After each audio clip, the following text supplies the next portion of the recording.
ದಾವಸ್ಗೆ ಹೋಗಕ್ಕೆ ಈಗ 9 ಕೋಟಿ ಖರ್ಚು ವೆಚ್ಚಕ್ಕೆ ಸಪ್ಲಿಮೆಂಟ್ರಿ ಬಜೆಟಲ್ಲಿ ಪರ್ಮಿಷನ್ ಬೇರೆ ತಗೊಂಬಿಟ್ರಿ ಈಗ ಮೊನ್ನೆ ಅಸೆಂಬ್ಲಿಲಿ ದಾವಸ್ ಟ್ರಿಪ್ ಮಾಡ್ಕೊಂಬರೋಕ್ಕೆ 9 ಕೋಟಿ ತಗೊಂಡವ್ರೀಗ ಸರ್ಕಾರದಿಂದ ಸಪ್ಲಿಮೆಂಟ್ರಿ ಬಜೆಟ್.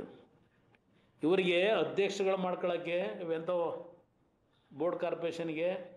ಆಮೇಲೆ ಎಷ್ಟು ಜನ ಸಲಹೆಗಾರರು, ನಿಮ್ಮ ಪತ್ರಿಕಾ ರಂಗಕ್ಕೆ ಒಬ್ಬರು ಸಲಹೆಗಾರನ ಇಟ್ಕೊಂಡವ್ರೆ, ಅವ್ರಿಗೆ ಕ್ಯಾಬಿನೆಟ್ ರ್ಯಾಂಕು.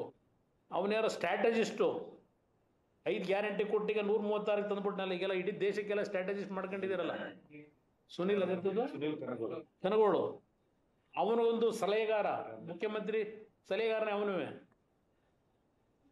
ಅವನಿಗೊಂದು ಕ್ಯಾಬಿನೆಟ್ ರ್ಯಾಂಕು. ಓಡಾಡ ಖರ್ಚು ವೆಚ್ಚ ಎಲ್ಲ ಜನಗಳ ದುಡ್ಡು, ಯಾರ್ದು ದುಡ್ಡು ಎಲ್ಲ ಮುಂದೆ ಜಾತ್ರೆ ಅಂತಾರಲ್ಲ, ಇದು ನಡೀತಿರೋ ಕತೆ ಇದು. ಈಗ ಇದೆಲ್ಲ ಸೆಟ್ರೇಟ್ ಮಾಡೋಕ್ಕೆ ಮಾಡ್ಕೊಂಡವ್ರೆ, ಇದೆಲ್ಲ ಸರಿ ಮಾಡಬೇಕು ಅಂತ.